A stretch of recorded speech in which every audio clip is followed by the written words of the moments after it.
దేవునికి మహిమ కలిగినగాక. హల్లెలూయా, హల్లెలూయా. మరొక మాట కూడా చెప్పండి, ఎప్పుడు నవ్వుతూ ఉండండి అని చెప్పండి. ఎప్పుడు నవ్వుతూ ఉండండి. దేవుడు అనుగ్రహించినటువంటి ఈ చిరునవ్వు మందిరంలోకి వచ్చేటప్పుడు వస్తాం ఆనందంగా, వెళ్ళేటప్పుడు ఆనందంగా వెళ్తాం. కానీ ఉన్నప్పుడు మాత్రం తల్లిగా దిగులుగా ఉండకూడదు. దేవుడిని సంతోషంగా స్తుతించాలి. రాజు సన్నిధిలో ఉన్నాం మనం. హల్లెలూయా. రాజు ఉన్నాడు, బహుమతులు ఇవ్వడానికి సిద్ధంగా ఉన్నాడు. ఆయన సన్నిధిలో సంతోషమైన ముఖములతో మనం కనబడుతున్నప్పుడు ఆయన ఎవరి ముఖంలో అయితే ఆనందాన్ని కనుకుంటాడో వారికి ఆ బహుమానం ఇవ్వడానికి సిద్ధపడతాడు. కనుక దేవుని సన్నిధిలో మీరందరూ హుషారుగా ఉండాలి, సంతోషంగా ఉండాలి, యాక్టివ్గా ఉండాలి. వాక్యాన్ని చెప్పినప్పుడు అలర్ట్గా ఉండాలి. వాక్యాన్ని తీయాలి, చదవాలి, ధ్యానించాలి. దైవ గ్రంథంలో నుండి ప్రకటన గ్రంథము ఒక చిన్న మాటని జ్ఞాపకం చేసుకుందాం. త్వరగానే ఈ వాక్య భాగాన్ని ముగించుకుందాం. ప్రకటన గ్రంథము 3వ అధ్యాయము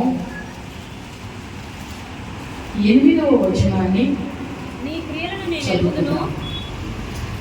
నీ క్రియలను నేను ఎరుగుదును, నీకున్న శక్తి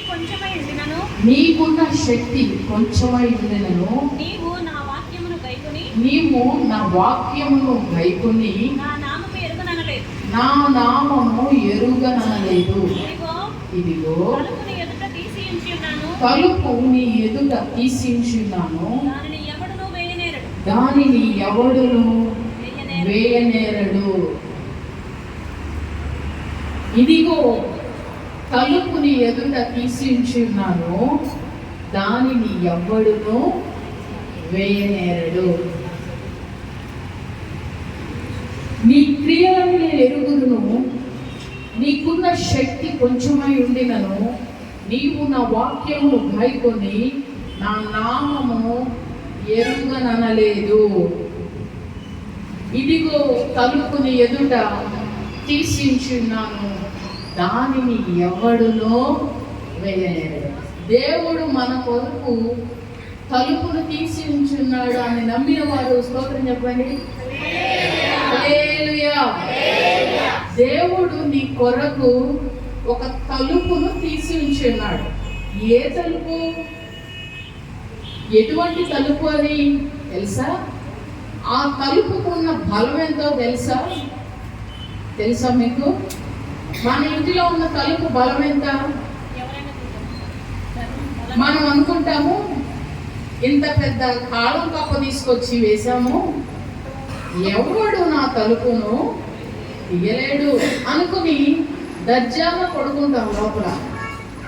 అదేంటో తెల్లవారు లేచేసరికి తీయలేడు అనుకున్న తలుపు తీయబడి ఉండటం, ఎక్కడికక్కడ మొత్తం ఓపెన్ చేయబడి ఉండటం గమనిస్తాం. ఆ తలుపు ఏదైతే మనం తీయలేడు అనుకున్నామో అది తీయగలిగి మొత్తం కూడా ఓపెన్ చేయగలిగేంత బలహీనమైనటువంటి తలుపు అది. ఆ తలుపు ఎవరైనా తీయగలుగుతారు, ఎవరైనా వేయగలుగుతారు. కానీ దేవుడట మన జీవితంలో, ప్రతి ఒక్కరి జీవితంలో ఈరోజు అంటున్నాడు, నేను నీ ఎదుట తలుపును తీసించున్నాను. మీలో ఎంతోమంది దేవుడు నా విషయంలో తలుపు మూసివేశాడు అని నమ్ముతున్నారు? మూసివేశాడు అని అనుకుంటున్నారా? అనుకోవట్లేదా? నా ఆర్థిక విషయంలో దేవుడు తలుపు మూసివేశాడు. నా ఆరోగ్య విషయంలో నా దేవుడు తలుపు నాకు వేసేశాడు. నన్ను అభివృద్ధి చేసే విషయంలో తలుపులు మూయబడి ఉన్నాయి. నా జీవితంలో తలుపులు ఎటు చూసినా అవి మూయబడి ఉన్నవి కానీ తెరవబడినట్లుగా లేవు అని నువ్వు అనుకుంటే, ఈరోజు ప్రభు అంటున్నాడు, నేను నీ ఎదుట తీసి ఉంచి ఉన్నాను. హల్లెలూయా, హల్లెలూయా. మీరు నమ్మండి, దేవుని వాక్యాన్ని ఎప్పుడైతే ఉన్నది ఉన్నట్లుగా గుండెల్లో నమ్ముతామో అప్పుడు దాని శక్తిని, దాని ప్రభావాన్ని, దాని కార్యాన్ని మీ జీవితంలో మీరు చూస్తారు. ఒక ఆయన అన్నాడట, దేవుడు లేడు, ఎవరు లేరు. ఒక నాస్తికుడు దేవుడు ఉన్నాడు అని కొంతమంది చెప్తూ ఉంటే ఆయన అంటాడట, దేవుడు లేడు, దేవుడు లేడు, దయ్యం లేదు, ఏదీ లేదు, దేవుడు లేదని ఆయన వాదోపవాదాలు చేస్తూ ఉన్నాడు. ఆ వాదోపవాదాల్లో చేప కడుపులో యోనా ఎన్ని రోజులు ఉన్నాడు? 3 రోజులు ఉన్నాడు. చేప కడుపులో యోనా అనే వ్యక్తి 3 రోజులు ఉండడం ఏంటి? ఇది నమ్మశక్యమైనదేనా? మనం 3 రోజుల క్రితం తిన్న ఆహారం 3 రోజులు మనలో ఉంటే మనం ఎలా ఉంటాం? డైజెషన్ అవ్వట్లేదు. 3 రోజులు చేప కడుపులో యోనా ఉండటం ఇదంతా అబద్ధం, నేను నమ్మనంటే నమ్మను అన్నాడట. అప్పుడు అవతల సేవకుడు అన్నాడట, చేప కడుపులో యోనా ఉన్నాడు 3 రోజులు అంటే నువ్వు నమ్మట్లేదే, నేనైతే యోనా కడుపులో అంత పెద్ద చేప ఉన్నదని రాయబడినా నేను నమ్ముతాను అన్నాడట. హల్లెలూయా, హల్లెలూయా. దేవుని వాక్యాన్ని అంతగా మనం గుండెల్లో నమ్మకాన్ని కలిగి ఉండాలి. అర్థమవుతుందా? చేప కడుపులో యోనా కాదు, యోనా కడుపులో పెద్ద చేప వెళ్ళి ఉన్నదన్నా సరే, ఇందులో రాయబడిన మాటను నేను కళ్ళు మూసుకుని నమ్ముతాను. హల్లెలూయా. నీ ఎదుట నేను తలుపు తీసి ఉంచి ఉన్నాను అనే మాట నీవు నమ్మితే కార్యాన్ని చూడటం ఆరంభిస్తావు. తీసి ఉంచి ఉన్నాను, నేను తీసి ఉంచి ఉన్నాను, దానిని ఎవడును చెప్పండి. నువ్వు తెలుసు అంటే ఏంటి? వేయడానికి ఎవడో ఒకడు వస్తాడనే కదా. ఎవడునో వేయనేరడు అంటే దేవుడు మన కొరకు ఉంచిన అవకాశాలను, దేవుడు మన కొరకు తెరిచినటువంటి తలుపులు మూయడానికి అనేకులు ప్రయత్నిస్తారు. అనేకులు ఆ తలుపు వేయడానికి నానా విధాలుగా, శత విధాలుగా వాళ్ళ ప్రయత్నాలు వాళ్ళు చెప్పాలి చేస్తారు. వాళ్ళు ఎన్నో ప్రయత్నాలు చేస్తారు, కానీ తీసిన వాడు ఎవరు? తీయబడినది నీ కొరకు ఒక తలుపు, దానిని ఎన్ని ప్రయత్నాలు చేసినా ఎవ్వరు నీ జీవితంలో దేవుడిచ్చే ఆశీర్వాదాన్ని మూయలేరు. హల్లెలూయా, హల్లెలూయా. చాలా సార్లు అనిపిస్తుంది, వాళ్ళు మాకు అడ్డం వస్తున్నారు, వీళ్ళు మాకు అడ్డం వస్తున్నారు, వాళ్ళు మమ్మల్ని ఈ రీతిగా అనుకుంటున్నారు, వీళ్ళు మాకు ఆటంకంగా ఉన్నారు. ఎన్నెన్నో ఆటంకాలు, వీటి వలన మేము అభివృద్ధి చెందలేకపోతున్నాం, నేను దీవించబడలేకపోతున్నాం, నా పనిచేసే చోట ఫలానా వారు నాకు ఆటంకంగా ఉన్నారు, నా ఆరోగ్య పరిస్థితి లేకపోతే నా ఆర్థిక పరిస్థితి నాకు ఆటంకంగా ఉంది, నాకు అన్ని తలుపులు వేయబడి ఉన్నాయి అని అనుకుంటున్నావు. దేవుడు నీ కొరకు తెరిచిన తలుపు విశాలమైన తలుపు, బలమైన తలుపు. అది ఎంతో మంది వేయడానికి లాగుతారు, వేద్దాం అనుకోండి, మూసుకుపోయింది అనుకుంటారు, కానీ వెంటనే అది ఏమైపోతుంది? తెరుచుకుంటుంది. దేవుడు తెరిచినటువంటి తలుపులు, నీ కొరకు తెరిచినటువంటి తలుపులు, ఆయన తలుపు పేరు ఎవడు వేయనేరని తలుపు. హల్లెలూయా, హల్లెలూయా. తలుపు పేరేమిటి? ఎవడు వేయనేరని తలుపు. ఎప్పుడు తలుపులు తీయబడ్డాయి, తలుపు గుండా వెళుతున్నాం, ఆశీర్వాదకరమైన జీవితాన్ని అనుభవిస్తామంటే అందరికీ సంతోషమే, ఆనందమే. ఎప్పుడు తెరిచి ఉంచుతున్నాడు తెలుసా? నీ క్రియలను నేను ఎరుగుదును. నీ క్రియలు, ఇప్పుడు నేను చేసే క్రియలు మీకు తెలియదు, తెలుసా? తెలీదు. ఎంతవరకు తెలుసు? ఆదివారం 3 గంటలు మాత్రమే తెలుసు. మిగతా రోజుల్లో మీరు చేసే క్రియలు నాకు తెలియదు, నేను చేసే క్రియలు మీకు తెలియదు. కానీ మనము చేసే ప్రతి క్రియ ఎరుగుచున్నవాడు ఒక అతను ఉన్నాడు. ఆయనే మనం ఆరాధించే దేవుడు. హల్లెలూయా. ఆయన అంటున్నాడు సంఘముతో, నీ క్రియలను నేను ఎరుగుదును. మంచి మాట మాట్లాడాం, మంచి చేద్దామని ఆలోచించాం, మేలు చేద్దామని పని చేశాం, దేవుని పని అని చెప్పి ఖర్చు పెట్టాం, దేవుని కోసం ఉండాలని బ్రతకాలని నిర్ణయించుకున్నాం. సమయం పోయినా పర్వాలేదు అనుకుని ఎగ్జామ్స్ ఉన్నా సరే కష్టపడి అందరూ ఒక చదువుతుంటే దేవుని కొరకు మందిరానికి వచ్చి మందిరంలో దేవుని సన్నిధిని అనుభవిస్తున్నాం. అందరూ నానా మాటలు ఎందుకురా అని అంటున్నా సరే, ఆదివారం రోజు హాయిగా ఇంటికి రావచ్చు కదా, మా ఇంటికి రావచ్చు కదా, లేదా పలానా ఫంక్షన్కి రావచ్చు కదా అని రానప్పుడు ఎన్ని మాటలు అంటున్నా సరే, ఆ మాటలన్నీ పక్కన పెట్టి దేవుని మందిరంలో కనబడాలి అనే ఆలోచనతో నీ వచ్చిన క్రియ ఉన్నది చూసావా? నీవు జరిగించే క్రియలు ఉన్నాయి చూసారా? అవి మంచివైనను చెడ్డవైనను సరే, నీ క్రియలను నేను ఎరుగుదును. ఆ సంఘంలో ఉన్న వారి యొక్క క్రియలు ఎటువంటివంటే, వారి శక్తి కొంచెమేనంట. వారి శక్తి ఎటువంటిది? కొంచెమే. శక్తి కొంచెమే అంటే శక్తి లేదు, ఎంతో చేయాలని ఉంటుంది కానీ చేయలేని పరిస్థితి. ఎంతో చేయాలని ఉంటుంది, ఎంతో వెళ్ళాలని ఉంటుంది, ఎంతో మాట్లాడాలని ఉంటుంది, కానీ ఏ పరిస్థితులు ఏ మనుషులు కూడా సహకరించలేనటువంటి పరిస్థితి. అయినను నీకున్న శక్తి కొంచెమే అయినను నీవు నా వాక్యమును ఎరుగను అని అనలేదు కదా. అంటే నా శక్తి కొంచెమే ఉంది, నేనేం చేస్తాను ప్రభు? నా శక్తి నా బలం ఎంత, నాకున్న ధనం ఎంత నీకు ఇవ్వడానికి నాకున్నది ఏమాత్రము, నేనేమి చేయగలను అని నువ్వు అనుకోలేదు.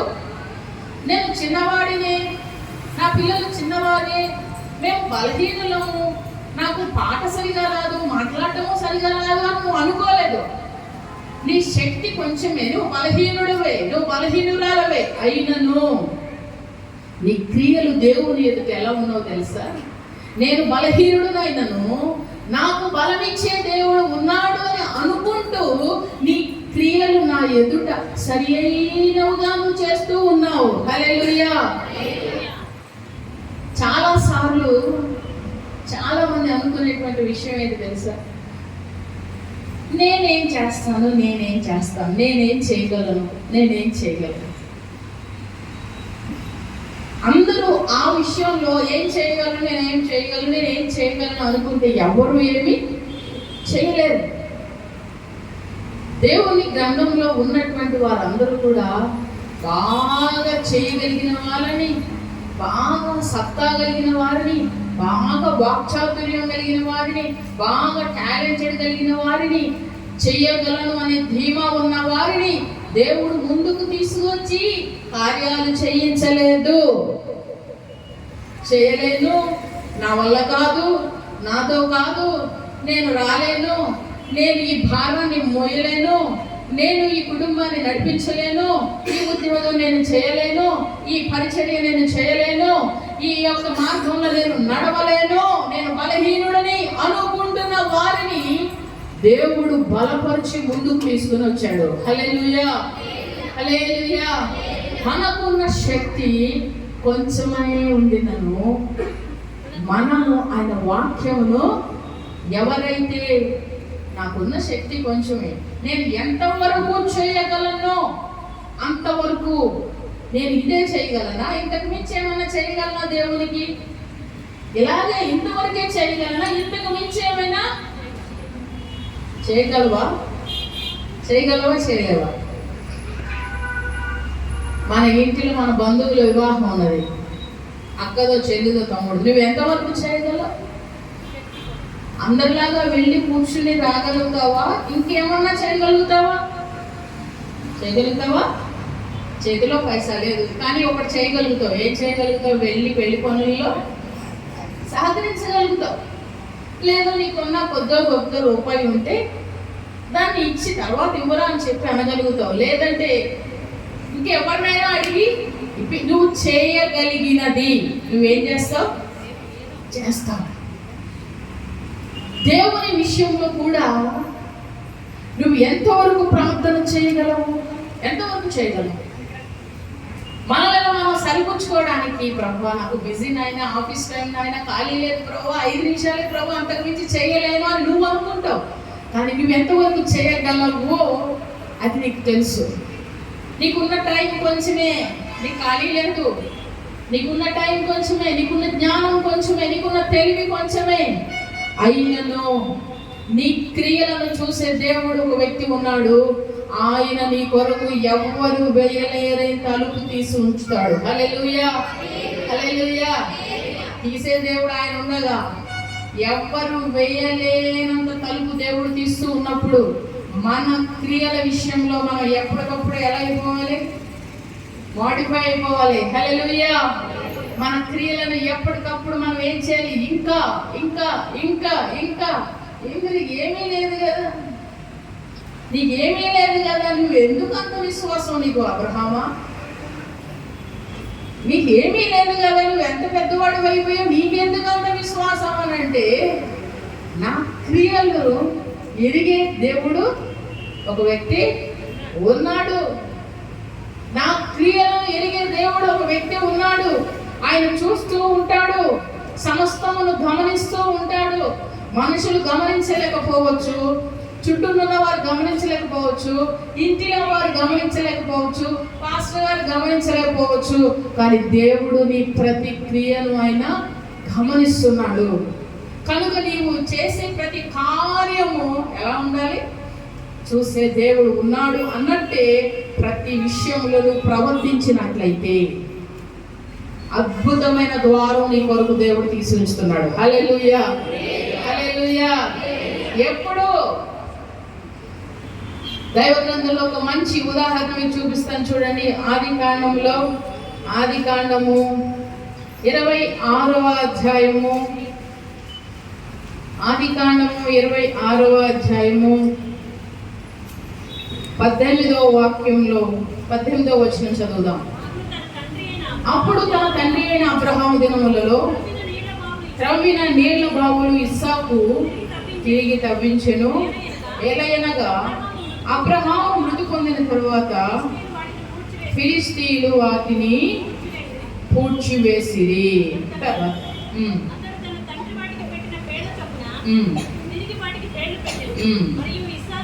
మరియు ఇస్సాకు దాసుడు ఆ లోయలో తవ్వగా జలలు గల నీళ్ల బావి దొరికెను.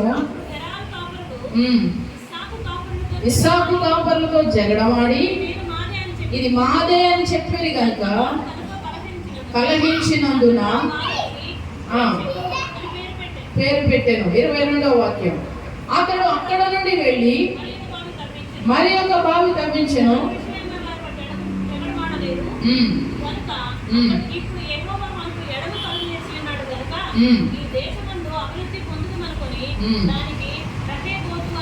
అని పేరు పెట్టింది. 25వ వాక్యం. అక్కడ ఒక బలిపీఠం కట్టించి యెహోవా నామమున ప్రార్థన చేసి అక్కడ తన గుడారం వేసాను. అప్పుడు ఇస్సాకు దాసులు అక్కడ బావి తవ్విరి. అబ్రహాము మృతి పొందిన తర్వాత తన కుమారుడి జీవితంలో ఇస్సాకు ఏ బావి తవ్వించినా శత్రువులైనటువంటి ఫిలిష్తీయులు వచ్చి ఎప్పుడు ఏం చేసేవాళ్ళు వాళ్ళు చెప్పండి? బావిని. ఆ బావి ఎవరిది? అబ్రహాముది, తండ్రిది. అది అబ్రహాముది. ఆయన చనిపోయిన తర్వాత కరువు పరిస్థితిలో ఇస్సాకు ఆ బావి తవ్విస్తూ ఉంటే జలలు గల నీళ్ళ ఊట వచ్చిందట. జలలు గల నీళ్ళ ఊట అంటే ఇక ఆపలేం దాన్ని. అంత నీరు ఆ బావిలో నుండి వస్తే వాళ్ళు అనేవాళ్ళు ఇది మాది.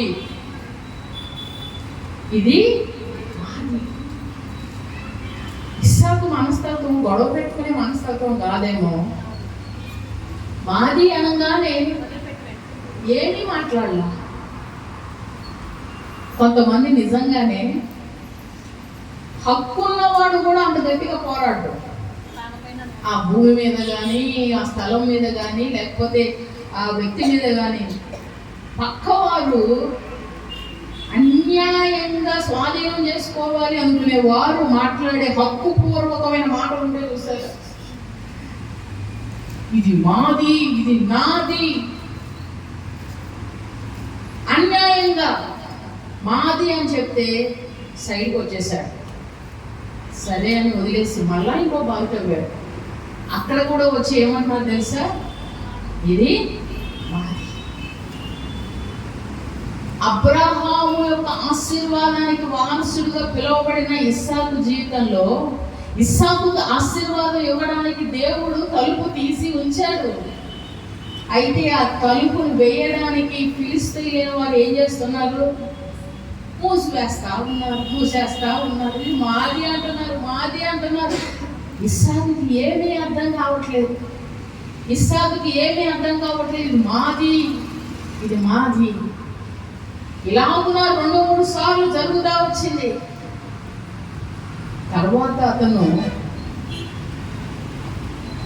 ప్రార్థన చేసి బలిపీఠం కట్టి మరి ఒకసారి బావి తవ్వుతాడు. ఆ బావి తవ్వినప్పుడు వాళ్ళు వచ్చి అంటారు, ఇప్పుడు నీవు నిజముగా దేవుని చేత ఆశీర్వాదము పొందిన వాడివి, నీ జోలికి మేము రాము, నీవు మమ్మల్ని ఏమీ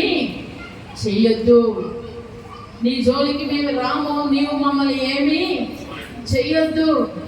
ఎందుకు తెలుసా? ఎందుకు ఆ మాట అన్నారు తెలుసా? ఒక చోట తవ్వితే నీరు వచ్చింది, బాగా వచ్చింది. మరొక చోట తవ్వినా మరలా ఇంకా బాగా వచ్చింది. ఇంకొక చోట తవ్వితే ఇంకా. అది అనుకునేది ఏంటంటే, నీళ్ళు వచ్చిన బావులన్నీ మేము తీసేసుకుంటున్నాం కదా, లాభం వచ్చేదంతా మేము లాగేసుకుంటున్నాం కనుక ఎక్కడ వెళ్ళి ఏ బావి వేసుకున్నా సరే, అసలే కరువు ప్రాంతంలో కరువుతో ఉన్నాము, నీళ్లు లేకుండా ఉండేటువంటి బావులు ఏమన్నా దొరుకుతాయేమో, అతను తవ్వితే నీళ్లు లేకుండా నష్టం అంతా ఆయనకే ఉంటది, లాభం అంతా మేము తీసేసుకుంటున్నాం కదా అని వారు అనుకుంటున్నారు. ఇక్కడ జరిగిన కార్యం, దేవుడు తలుపు తీసి ఉంచితే ఎలా ఉంటది తెలుసా? వాళ్ళు ఒక 1000 రూపాయలు లాక్కున్నారు లాభాన్ని. ఈయన వెళ్ళి మరొక చోట ఆరంభిస్తే 10,000 లాభం వచ్చే బావి తవ్వబడింది అక్కడ. హల్లెలూయా. 10,000 లాభం అనగానే దాన్ని మళ్ళా స్వాధీనం చేసేసుకున్నారు. ఈసారి దేవుడు 50,000 లాభం వచ్చే బావిని తవ్వించాడు. హల్లెలూయా. వాళ్ళు అనుకున్నది ఒకటి, ఇక్కడ జరిగేది మరొకటి.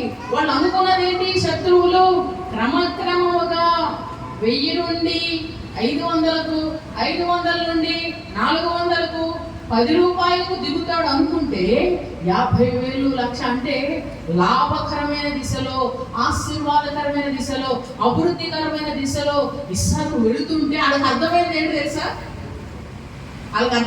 తెలుసా? అరే ఇస్సాకు, నీ విషయంలో తలుపులు ముయ్యాలని మేము ఎన్ని ప్రయత్నాలు చేసినా నీ ఎదుట తీయబడిన తలుపు ఎవడూ వేయనేరని తలుపు. హల్లెలూయా. మేము ఇంతమంది వచ్చి మీకు నాన్న లేడు కదా, తండ్రి లేడు కదా, ఇస్సాకుకు అన్నదమ్ములు, అక్క చెల్లెలు ఎవరైనా ఉన్నారా? చెప్పాలి, ఎవరైనా ఉన్నారా? ఎవరు లేరు. ఇస్సాకు ఒక్కడే. పైపెంచి తండ్రి కూడా లేడు, తల్లి కూడా లేదు, ఎవరు లేరు. ఒక్కడే కదా ఏమి చేయగలడు? మమ్మల్ని? ఒక్కరే కదా మీకు బలము తక్కువ, నీకు జన బలము తక్కువ, కండ బలము తక్కువ, అన్ని రకాల ఫలాలు తక్కువ, మీరేం చేయగలరు మమ్మల్ని అని వాళ్ళు అనుకున్నారు. వారిలో ఒంటరి అయిన వారితో ఎవరుంటాడు? 10,000కు సరిపడా దేవుడు ఉంటాడు. హల్లెలూయా. నేను ఒక్కదాన్నే అనుకోవద్దు, నా బలము కొంచెమే అనుకోవద్దు. బలవంతుడైన దేవుడు నీ ప్రక్కన ఎప్పుడూ ఉంటాడు. ఈ విషయాన్ని శత్రువులు చూశారు, ఈ విషయాన్ని శత్రువులు గమనించారు. ఇస్సాకుతో ఉన్న దేవుడు మామూలు దేవుడు కాదు. ఈ విషయంలో ఆ మాట అక్కడ ఉంటుంది చూడండి. 30వ వచనం చదవండి. 30వ వచనం కొంచెం పైన. ఇప్పుడు నీవు యెహోవా ఆశీర్వాదము 28వ వచనం, నిశ్చయముగా యెహోవా నీకు తోడై ఉండుట చూచితిమి. చూచారంట వాళ్ళు, ఇంకా దేవుడే నీకు తోడై ఉన్నాడు. చూడండి, ఎంతగా అణిచివేయాలి అనుకున్నారో అంతగా దేవుడు ఏం చేస్తున్నాడు? అణిచివేయాలి అనుకునేవారు ఉంటారు. నేను చెప్పవలసిన మాట ఏంటి చెప్పడం మీకు, ఎవరు ఉండరు మా జీవితంలో అంత ప్లేన్గా వెళ్ళిపోతున్నా అనుకోవద్దు. ప్రతి కోణంలో అణిచేవారు ఉంటారు. ఉద్యోగం చేస్తున్నారు అనుకో, అక్కడ అణిచేవాళ్ళు ఉంటారు, ఖచ్చితంగా ఉంటారు. మనకు రావాల్సిన లాభం రానివ్వరాడు. మనం కష్టపడి సిన్సియర్గా చేస్తాం అనుకోండి, మనకే మాటలు వచ్చేలా, మన మీదే నిందలు పడేలా, లేకపోతే మనము వాళ్ళ దృష్టిలో చెడుగా కనిపించేలా వెనకాల ప్రయత్నాలు చేస్తారు. ఎవరు చేయరు, నాకు అంతా ఇక అలా ఉంటాను అనుకోవద్దు. నిన్ను అణిచివేయడానికి ఎన్నో రకాల ప్రయత్నాలు జరుగుతాయి. జరిగి నన్ను అదవుతుందా, నీ శక్తి కొంచెమై ఉండినను, నీకు అక్కడ ఆఫీస్లో ఎవరు తెలియకపోయినను, నీతో నీ పక్షాన మాట్లాడడానికి ఎవరు లేకపోయినను, నీవు మాత్రం దేవుని ఎరుగననే క్రియలు చేయొద్దు. హల్లెలూయా, హల్లెలూయా. ఎలాంటి పరిస్థితులు నీ జీవితంలో జరుగుతున్నను,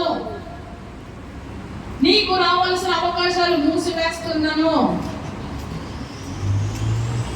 నీకు వచ్చే అవకాశాలన్నీ ఏం చేస్తారు చెప్పండి? మూసివేస్తారు. నేను కూడా కాలేజీలో పనిచేశాను కదా. కాలేజీలో పనిచేసేటప్పుడు కెమిస్ట్రీ వాళ్ళకి సంబంధించిన వాళ్ళు 6 ఉండేవాళ్ళు. వాళ్ళందరిలోకెల్లా కొంచెం చిన్నదాన్ని, అది కాకుండా నేను కొత్తగా జాయిన్ అయినా. కొంచెం సీనియారిటీ ఉన్న వాళ్ళు, బాగా మాట్లాడగలిగిన వాళ్ళు, కొంచెం కొత్త వాళ్ళైనా సరే ఎదుటివారిని ఆకర్షించుకోగానే టాలెంట్ కలిగిన వాళ్ళు ఉంటారు. కొత్త వాళ్ళైనా సరే పాత వాళ్ళు మించిపోతారు కొంతమంది. అది రకరకాలుగా మరి టాలెంట్ కలిగిన వారు ఉంటారు, మాట్లాడగలిగిన వారు ఉంటారు, అంటే ఇంప్రెషన్ క్యాచ్ చేయగలిగిన వారు ఉంటారు. మన పనిలో ఏంటి, మనకు ఆ టాలెంట్ లేవు. మనం కాలేజీకి వెళ్ళామా, కూర్చున్నామా, మన అవర్ వచ్చిందా, క్లాస్కి వెళ్ళామా, లెసన్ చెప్పామా, మళ్ళీ కూర్చున్నామా. ఖాళీ దొరికింది, నా టేబుల్ ముందు ఎప్పుడు బైబిల్ ఉంటుంది. ఖాళీ అవర్లో చక్కగా కింద పెట్టుకుని బైబిల్ చదువుకుంటావు, సైలెంట్గా కళ్ళు మూసుకొని ప్రార్థన చేసుకుంటాం. నేను అదే చేసేదాన్ని. ఎవరన్నా వచ్చినప్పుడు పలకరించడం, మాట్లాడతాం. అంతకు మించి వేరే విషయాలు మాట్లాడేంత నాలెడ్జ్ నాకు లేదు, వాటి గురించి తెలియదు కూడా. అదే పనిలో ఉండేది. నేను సైలెంట్గా ఉండడం చూసి మా వాళ్ళందరూ ఏమనుకునే వాళ్ళని తెలుసా, ఎంత పొగరింటి, ఎంత గర్వమో, ఎవరితోనూ మాట్లాడదు, ఎవరితోనూ పలకరించదు, ఏ విషయాలు కూడా మాట్లాడదు, మామూలు పొగరు కాదు అనుకునే వాళ్ళు అంట వాళ్ళు నా గురించి. వాళ్ళు అనుకోవటమే ఏం చేసేవాళ్ళు తెలుసా, మా హెచ్ఓడి, మా కెమిస్ట్రీ హెడ్ నాకు వేసిన బ్రాంచెస్ ఏ బ్రాంచెస్ అంటే బాగా అల్లరి, 90, 100, 100 మంది మగపిల్లలు ఉంటారు క్లాసులో. 100 మంది మగపిల్లలు, ఆడపిల్లలు, వాళ్ళలో 2 ఆడపిల్లలు, 100 మంది మగపిల్లలు క్లాసు. వాళ్ళు ఎంత అల్లరి పిల్లలంటే, మగపిల్లలు వయసు తెలుసు కదా, ఎంత అల్లరంటే ఇక్కడ అప్పుడు గోల పెద్ద రెబల్ క్లాస్. ఆ క్లాస్ తీసుకొచ్చి నాకు వేశారు. ఎందుకు వేశారు తెలుసా, ఆ క్లాస్ నేను కంట్రోల్ చేయలేకపోతే నన్ను తీసేద్దాం. తర్వాత చాలా వీకెస్ట్ క్లాసు, అది చదువు రాదు. 10th క్లాస్లో ఫెయిల్ అయిన అందరూ అదే గ్రూప్లో ఉంటారు, అలా పాస్ అయిన వాళ్ళు అది వేశారు. అక్కడ కనుక మెరిట్ రాకపోతే నెక్స్ట్ ఇయర్ ఏమవుతుంది నా పని, మార్కులు రాలి పల బ్రాంచ్ రాలేదు కనుక శాలరీ కటింగ్ అయిపోతుంది, లేకపోతే మీ ప్లేస్లో ఇంకొకరిని రీప్లేస్ చేస్తాం. క్లాస్ చేసిన దగ్గర నుంచి మా హెచ్ఓడి సార్ బయట వరండాలు తిరుగుతూ ఉన్నారు, ఈమె ఎలా మెయింటైన్ చేస్తుంది క్లాస్. 10 నిమిషాల్లో క్లాస్ మొత్తం సైలెంట్ అయిపోయేసరికి మామూలు మేడం కాదు జోష్నా మేడం అన్నారు. హల్లెలూయా, హల్లెలూయా. ఆయన అనుకున్నది ఒకటి, మాకు కనబడేది, నమస్తే సార్, గుడ్ మార్నింగ్ సార్, ఎలా ఉన్నారు సార్, బాగున్నారు సార్, ఓకే సార్, తప్పకుండా. ఇచ్చిపోతుంది, చాలా అమాయకంగా ఉంది.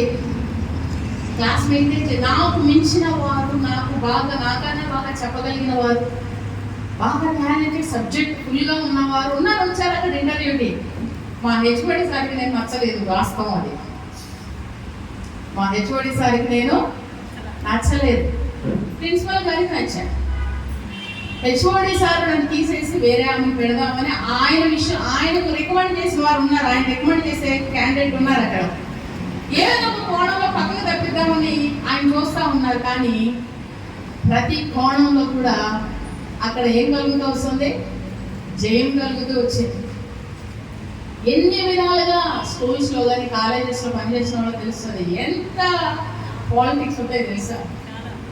చాలా అంటే చాలా, ఎన్నోసార్లు తలుపులు మూసివేయడానికి ఎన్నో మార్లు ప్రయత్నం చేశారు. కొత్తగా వచ్చిన మరి పేపర్ వాల్యుయేషన్కి వెళ్ళాలంటే సీనియారిటీ ఉన్న వాళ్ళే పేపర్ వాల్యుయేషన్కి పంపిస్తారు. ఆ కాలేజ్లో కొత్తగా జాయిన్ అయ్యాను, సీనియారిటీ ఉన్న వాళ్ళే పంపిస్తే ఏంటంటే పేపర్ వాల్యుయేషన్ చేసినప్పుడు ఏమొస్తాయి, మనీ వస్తాయి. పేపర్ వాల్యుయేషన్ చేస్తే పేపర్కి ఇన్ని రూపాయలు అని చెప్పి మనీ ఇస్తారు. ఆ మనీ వస్తాయి కనుక ఎవరైతే సీనియర్స్ ఉన్నారో వాళ్ళందరూ పంపిస్తారు. ఇష్టం లేని వాళ్ళ పేర్లు రాయరు, బోర్డు వాళ్ళకి పంపించాలి ముందే. మా కెమిస్ట్రీ డిపార్ట్మెంట్ నుంచి ఇంతమందిని మేము పంపిస్తున్నాము అని చెప్పి పంపిస్తారు అన్నమాట. పేర్లు పంపిస్తారు వాళ్ళ బ్రాంచ్ నుంచి, మన పేరు పంపించారు. కానీ జరిగిన వాస్తవం ఏంటి తెలుసా, నేనైతే ప్రార్థన చేసుకుంటూ వచ్చాను. నాకు చాలా అవసరం ఉంది మనీ. ప్రభువా, నేను కొత్త, నాకు తెలిసి నన్ను పేపర్ వాల్యుయేషన్కి పంపించదు, నాకు చాలా అవసరం ఉంది, నీవు అద్భుతం చేయాలి, కార్యం చేయాలి అని నేను మనసులో, నేను చేసుకునే విషయం మా హెచ్ఓడికి తెలియదు, మా డిపార్ట్మెంట్ వాళ్ళకి తెలియదు, ఎవరికి కూడా తెలియదు. నేను ప్రార్థన చేసుకుంటూ వచ్చాను. జరిగిన అద్భుతం ఏంటో తెలుసా, ఫలానా బ్రాంచ్కు టీచ్ చేసేవాళ్ళు మాత్రమే ఈ సంవత్సరం వాల్యుయేషన్కి రావాలి అని నోటీస్ పైకి వచ్చింది. హల్లెలూయా. ఆ బ్రాంచ్ని టీచ్ చేసే వాళ్ళు నేను ఒకదాన్ని. కొత్తగా జాయిన్ అయిన ఇంకొక సార్ ఉన్నారు, మేమిద్దరం కొత్త వాళ్ళిద్దరం పేపర్ వాల్యుయేషన్కి వెళ్ళాం. మాకన్నా సీనియారిటీ ఉన్న వాళ్ళందరూ కాలేజీలోనే ఉండిపోయారు. మామూలుగా లేదు అసలు. హెచ్ఓడితో సహా అవాక్ అయిపోయి ఆశ్చర్యపోయి వాళ్ళు మాట్లాడుకునే విధానం, దీన్ని ఎవరు మూయలేరు, పైనుండి ఆర్డర్ వచ్చింటారు, దీన్ని ఎవరు. అప్పటి వరకు జరుగుతున్న ప్రయత్నాలు ఏంటి తెలుసా, సీనియారిటీ ఉన్న వాళ్ళందరినీ కూడా క్లాసులకు పంపించి ఉంటే నెక్స్ట్ కొత్తగా మళ్ళీ పాలిటెక్నిక్లో జాయిన్ అవ్వడానికి స్టూడెంట్స్కి కోచింగ్ ఇప్పిస్తూ మీరు ఈ క్లాసెస్ తీసేసుకోండి 10 days, తర్వాత మీరు అందరూ ఎక్కడికి వెళ్ళిపోవాలి, వాల్యుయేషన్కి వెళ్ళిపోవాలి కనుక క్లాసెస్ తీసేసుకోండి. మీరు వెళ్ళిపోయినప్పుడు ఈ మేడము ఆ సారు కలిసి రిమైనింగ్ క్లాసెస్ని వాళ్ళు కంటిన్యూ చేస్తారనే ప్లాన్లో చక్కగా అన్ని టైం టేబుల్స్ వేసి మా హెచ్ఓడి సార్ గారు లీడ్ చేస్తున్నారు. రివర్స్ అయింది. చెప్పేవారు చెప్పుకుంటానే హాలిడేస్ గడిపారు, ఖాళీగా ఉన్నవారు మేమేం చేసాము, పేపర్ వాల్యుయేషన్కి వెళ్ళాము. హల్లెలూయా. ఆ సంవత్సరం దేవుడు నాకు మంచి ఇన్కమ్ ఇచ్చాడు, ఫుల్ వాల్యుయేషన్. మన వాల్యుయేషన్కి పెన్నులు అరిగిపోయాయి, పేపర్లు జరిగిపోయాయి. అంటే నేను ఎందుకు చెప్తున్నాను తెలుసా, ఎక్కడికి వెళ్ళినా ఉంటారండి. నేను చెప్తున్నాను, తలుపులు మూసివేసేవారు, కానీ నీ క్రియలు సరైనవైతే దేవుడు నీ కొరకు ఎప్పుడు ద్వారం తెచ్చి ఉంచుతాడు. హల్లెలూయా, హల్లెలూయా. ఇక్కడే అని కాదు, ఏ డిపార్ట్మెంట్కి వెళ్ళు, ఏ చోటకి వెళ్ళు, ఏ పనికి వెళ్ళు, పేపర్ వాల్యుయేషన్కి వెళ్ళిపోయిన అమ్మయ్య అనుకోవటం లేదు. అక్కడికి వెళ్ళా, అక్కడ మూసేసేవారు. వీళ్ళకి ఎక్కువ బండిల్స్ రాకుండా వాళ్ళే ఎక్కువ బండిల్స్ కరెక్షన్ చేసేటట్లు. అర్థమవుతుందండి? ఎన్ని రకాల ఆటంకాలు మన జీవితంలో వస్తాయో నేను చెప్తున్నాను. ఒక ఉదాహరణగా మనుషులు మూసివేయాలి. మీరు అనుకుంటారు మనుషులు అంటే బయట వాళ్ళు అనుకుంటున్నారా? సొంత ఇంటి వారు కూడా తలుపులు మూసివేయడానికి ప్రయత్నం చేస్తారు. సొంత వారు కూడా, ఈరోజు అక్క అని లేదు, చెల్లి అని లేదు, తమ్ముడు అని లేదు, అన్న అని లేదు, ఎవరైనా సరే తలుపులు మూసివేయడానికి ప్రయత్నం చేస్తారు వాళ్ళకి సమయం వచ్చినప్పుడు, వాళ్ళు అనుకున్నప్పుడు. కానీ నీ క్రియలు దేవుడు ఎరిగి ఉంటే నీవు మాట్లాడలేకపోవచ్చు, నువ్వు జగబలాన్ని కండబలాన్ని చూపించలేకపోవచ్చు, ధనబలాన్ని చూపించలేకపోవచ్చు. కానీ ఇస్సాకుతో ఉన్న దేవుడు అతని గురించి ఒక మాట చెప్పిస్తున్నాడు వాళ్ళతో, నిశ్చయముగా నీ దేవుడు నీకు తోడై ఉండుట చూచితిని. హల్లెలూయా.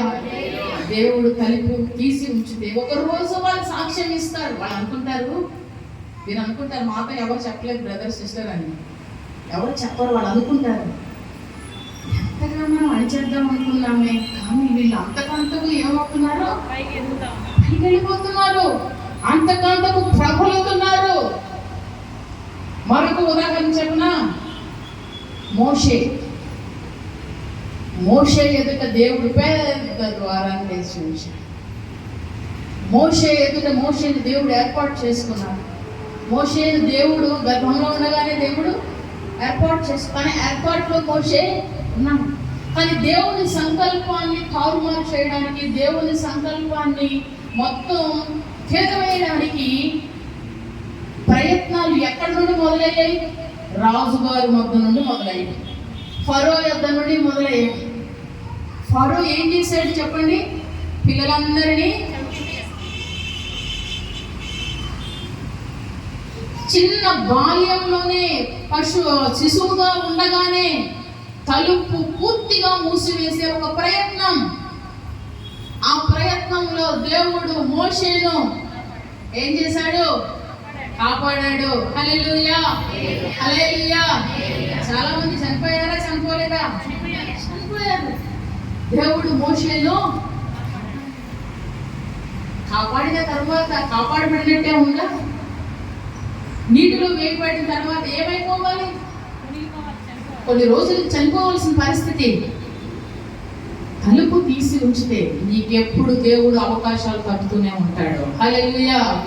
నువ్వు అనుకోవచ్చు అవకాశం అంటే పెద్ద స్టేజీ వేసి పెద్దగా ఆ స్టేజీ మీద గొప్ప ఉద్యోగం అనుకోవద్దు.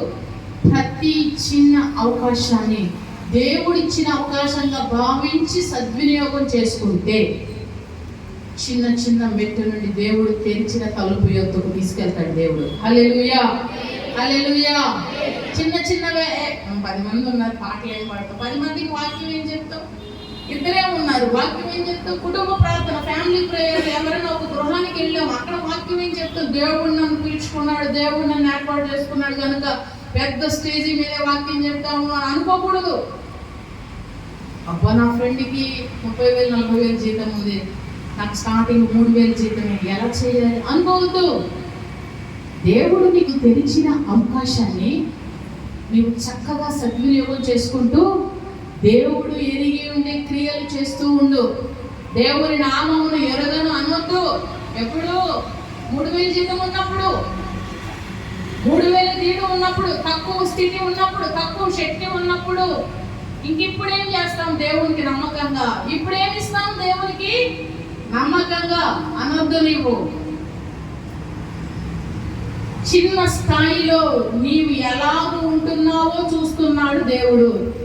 ఎలా ఉంటున్నావో చూసి అప్పుడు దేవుడు ఉన్నతమైన స్థానానికి దేవుడిని నడిపిస్తాడు. ఈరోజు చాలా మంది బోర్లో పడేది ఎక్కడ తెలుసా?